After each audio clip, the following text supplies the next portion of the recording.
Assalamualaikum warahmatullahi wabarakatuh. Perkenalkan, nama saya Asep Jaya dengan NIM M1S1221119. Di sini saya akan menjelaskan sedikit mengenai sistem operasi dengan dosen pengampu yaitu Pak Zainal Abidin STMNJ. Nah, pada kesempatan kali ini kita akan membahas beberapa topik utama, yaitu ada pengertian dari sistem operasi, struktur sistem operasi, manajemen proses, penjadwalan CPU, manajemen memori, dan juga deadlock. Ya, kita masuk ke yang pertama, yaitu pengertian sistem operasi. Nah, di sini ada menurut Sibberstadt, Gelfin, dan Jetney pada tahun 2013. Nah, sistem operasi itu adalah sebuah program yang mengatur hardware dari komputer, menyediakan sarana bagi aplikasi dan program untuk berjalan sebagai perantara pengguna dan juga hardware. Nah, itu menurut Sibberstadt, Gelfin, dan Jetney 2013. Sehingga di sini kita dapat melihat bahwa ada 3 fungsi dari sistem operasi. Yang pertama mengatur hardware komputer, kemudian menjalankan aplikasi, dan juga perantara antara user dan hardware. Ya, jadi di sini sistem operasi itu sebagai bisa dibilang penerjemah ya antara manusia, apa yang diinginkan manusia supaya bisa dijalankan oleh komputer, karena komputer dan manusia itu memiliki bahasa yang berbeda seperti itu. Nah, supaya bisa dimengerti oleh sistem operasi apa yang diinginkan oleh si user, maka adanya lah sistem operasi ini. Dan sistem operasi ini ada di hard disk komputer. Nah, saat komputer dihidupkan, pada saat itu sistem operasi dari hard disk dimuat ke memori utama sistem. Proses ini dikenal dengan proses booting, ya, atau dikenal juga dengan istilah bootstrap. Jadi booting itu adalah proses membuat sistem operasi dari hard disk ke memori utama saat komputer dihidupkan. Kemudian alamat dari sistem operasi di hard disk ada di basic input atau out system yang disebut dengan BIOS. Nah, untuk kontrol membaca alamat lokasi sistem operasi dari BIOS. Nah, BIOS adalah perangkat lunak yang disimpan pada chip memori flash. Dalam sistem komputer, BIOS tertanam pada motherboard. Nah, ada beberapa sistem operasi yang kita kenal ya, yang cukup sering digunakan. Ada Windows, iOS atau iPhone Operation System, kemudian ada Android dan juga Linux. Nah, ini beberapa contoh sistem operasi yang sering digunakan ataupun yang sering kita lihat ya. Dan sistem operasi di sini mengelola mengelola sumber dari sistem termasuk CPU, memori, dan perangkat input maupun output. Kita lanjut ke mengenai struktur dari sistem operasi.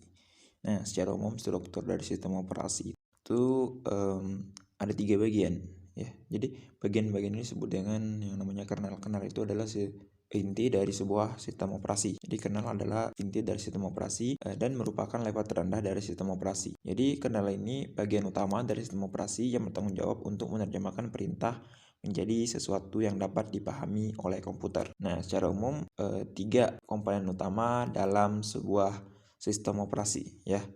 Yang pertama ada user interface, itu termuka antara software dan juga user. Nah, di sini ada 3 ya secara umum ya. Menurut Silberstadt, Gelfin, dan Jetney ya. Nah, di sini ada 3 user interface, yaitu ada GUI atau Graphical User Interface, kemudian touchscreen contohnya ya di Android sekarang kita pakai. Kemudian command line itu CLI. Nah, itu 3 jenis user interface. Selanjutnya ada system calls. Nah, system calls ini adalah tata cara pemanggilan di program aplikasi untuk memperoleh layanan yang disediakan oleh sistem operasi. Sistem call berupa rutin sistem operasi untuk keperluan tertentu yang spesifik. Sistem call untuk manajemen proses diperlukan untuk mengatur proses-proses yang sedang berjalan. Kemudian di sini ada service atau layanan yang diberikan oleh sistem operasi tersebut ya. Ada program execution, kemudian input ataupun output operation, file system, communication, resource allocation, accounting, error detection, dan juga protection and security. Nah, ini merupakan 3 komponen utama ya yang biasanya ada dalam sebuah sistem operasi, karena setiap sistem operasi kan ada banyak tadi. Ada Windows, ada Linux, Android, BIOS. Nah, itu memiliki komponen yang berbeda-beda juga gitu. Nah, tapi secara umum ya R3 ini ada user interface, system cost, dan juga service. Baik, kita lanjut ke materi selanjutnya yaitu manajemen proses.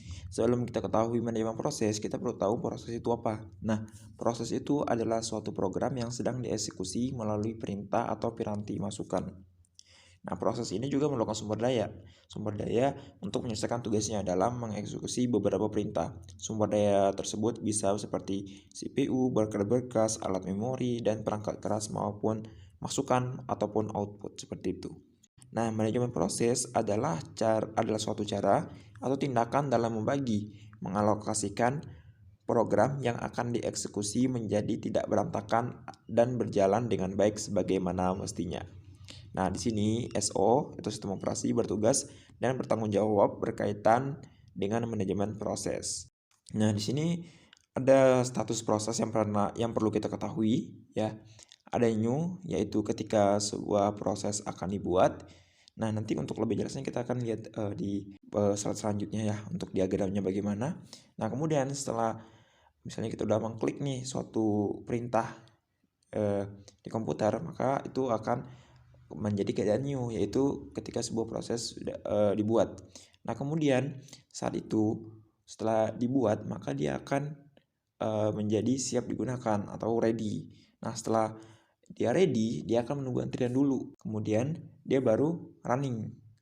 Kenapa menunggu antrian? Karena kan di sini banyak proses yang mau dijalankan seperti itu. Nah, ketika membutuhkan input ataupun output dari luar, dia akan menjadi statusnya waiting, ya, menunggu sudah tersedia atau belum. Setelah tersedia, dia akan menjadi terminated. Nah, semua proses-proses tadi ya, proses-proses yang dari komputer itu semuanya tersimpan dalam proses control block atau PCB. Nah, jadi proses control block adalah informasi-informasi lain yang diperlukan sistem operasi untuk mengendalikan dan koordinasi beragam proses aktif. Apa aja sih elemen-elemen yang ada di PCB ini atau proses control block? Ya, ada identifier, ya.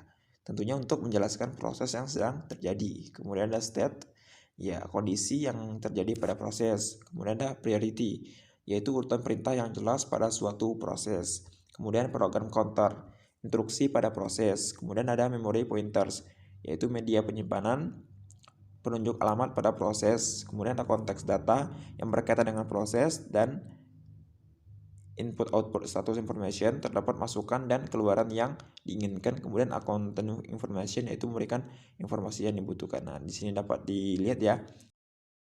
Nah, ini yang saya maksud tadi ya, bagaimana diagram dari sebuah proses. Nah, jadi kalau misalnya kita udah mengklik suatu perintah, maka itu akan dimasukkan ke dalam ready queue ya. Nah, di ready queue ini dia akan ditunggu dulu ya, karena ada proses-proses yang lain dijalankan, makanya dia menunggu dulu. Ya, jadi sebelum dia dari ready ke running itu ada pembagian waktunya, ada quantum time. Dari ready dia akan di-send ya untuk dieksekusi dari ready ke running. Nah, di sini proses tersebut dieksekusi ataupun dijalankan. Nah, ada dua kemungkinan yang dapat terjadi ketika di running, yaitu menjadi waiting maupun terminated. Kalau terminated berarti udah selesai semua, gak ada lagi yang diperlukan. Ketika dia menjadi waiting ya, berarti dia akan memerlukan input ataupun output operation ya, ataupun yang lainnya gitu. Nah, dia maka kembali ke ready. Tapi setelah nanti input dan outputnya sudah tersedia akan menjadi running lagi gitu. Jadi dia tidak kembali ke new lagi, tapi menjadi ke ready lagi, dia menunggu di situ. Nah, kemudian kenapa di sini bisa running ke ready ya? Nah, ini dapat terjadi ketika waktu untuk eksekusi itu skalanya quantum time ya. Jadi misalnya 2 sekon satu proses, 2 sekon satu proses, 2 sekon satu proses gitu. Nah, jadi kalau misalnya ada yang 3 sekon, otomatis setelah 2 sekon dia akan kembali lagi ke ready. Makanya situ ada time out interrupt occurred gitu. Nah, selanjutnya ada yang namanya penyalauan CPU. Jadi penyalauan CPU adalah pemilihan proses dari antrian ready untuk dapat dieksekusi.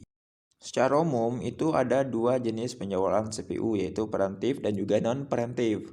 Preemptif ini itu mempunyai arti kemampuan sistem operasi untuk memberhentikan sementara proses yang sedang berjalan untuk memberi ruang kepada proses yang prioritasnya lebih tinggi. Jadi proses yang sedang berjalan tersebut ya itu dapat tergantikan oleh proses yang prioritasnya lebih tinggi seperti itu. Nah, sedangkan non preventif itu penjadwalan salah satu penjadwalan di mana sistem operasi tidak pernah melakukan konteks switch dari proses yang sedang berjalan ke proses yang lainnya. Jadi bisa singkatnya kalau preventif ini prosesnya bisa digantikan ketika ada proses yang prioritasnya lebih tinggi. Sedangkan non preventif ini tidak bisa bisa digantikan ketika sudah berjalan seperti itu.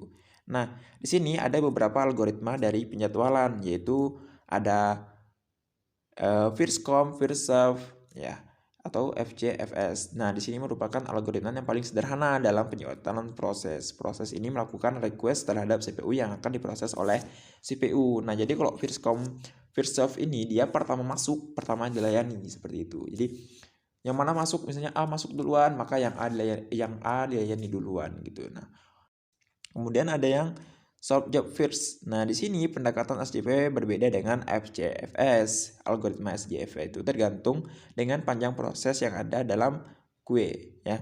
Ketika CPU akan melakukan proses, CPU akan memilih proses dengan CPU burst paling kecil. Jadi kalau misalnya yang tadi yang pertama datang itu pertama dilayani walaupun dia mesennya banyak seperti itu. Nah, dia tetap dilayani duluan karena dia pertama datang. Namun kalau di SJV ini yang mana dia misalnya pesanan paling dikit, nah itu yang pertama dilayani seperti itu. Kalau di SJV, kemudian ada round robin di sini. Round robin itu hampir mirip dengan FCFS, akan tetapi terdapat proses perpindahan antara proses di mana satu proses melakukan interupsi terhadap proses lainnya atau disebut dengan juga preventif ya. Preventif. Oke. Nah, selanjutnya ada manajemen memori. Nah, manajemen memori itu adalah tindakan mengelola memori komputer. Nah, di dalam manajemen memori ada dua yang perlu diketahui, yaitu alat memori mutlak dan alat memori relatif. Mutlak ini atau fisik, yaitu sel memori pada memori kerja adalah sumber daya yang berbentuk fisik, sehingga untuk mencapai sel memori ini digunakan kode kata pengenal seperti itu. Kemudian alamat memori relatif, alamat memori yang digunakan oleh program ataupun data berurutan yang berjulat. Nah, fungsinya apa? Fungsinya yaitu mengolah informasi yang dipakai dan tidak dipakai, kemudian mengalokasikan memori ke proses yang memerlukan, mendealokasikan memori dalam proses telah selesai, mengolah swapping atau pegging antara memori utama dan disk. Nah, istilah-istilah dalam manajemen memori ada overlay, swapping, partisi, fragmentasi, pegging, segmentasi, dan juga virtual memory. Nah, selanjutnya ada deadlock nih. Nah, deadlock itu apa? Deadlock itu adalah jalan buntu yang dapat terjadi ketika dua atau lebih transaksi masing-masing menunggu lock yang sedang dipegang oleh transaksi lainnya untuk dilepas. Jadi misalnya kalau kamu nih ada di perempatan di lampu merah. Nah, jadi ada kamu sama-sama berempat bertemu di perempatan tersebut. Nah, nggak tahu nih siapa yang duluan jalan. Nah, disitulah dia tuh misalnya yang ada 4 mobil A, B, C, dan D. Yang A menunggu B, yang B menunggu C, yang C menunggu D. Nah, seperti itu. Jadi nggak ada yang maju dong gitu kan. Nah, gitu maksudnya jadi deadlock ini. Jadi kayak buntu gitu. Nah, kemudian cara mengatasinya gimana? Yang pertama ada time out, yaitu pendekatan sederhana pada pencegahan deadlock berdasarkan log time out. Kemudian ada deadlock prevention, yaitu pendekatan lain untuk mencegah deadlock dengan memesan transaksi menggunakan timestamp transaksi. Kemudian ada deadlock detection. Nah, biasanya ditangani oleh konstruksi wait for grab atau WFG yang menunjukkan ketergantungan transaksi, yaitu transaksi TI tergantung pada TJ. Jika transaksi TJ memegang lock pada sebuah item data yang ditunggu oleh TI. Nah, sekian dari saya mengenai dasar dari sistem operasi yang saya ketahui ya. Dan terima kasih untuk yang telah menonton. Saya akhiri. Wassalamualaikum warahmatullahi wabarakatuh.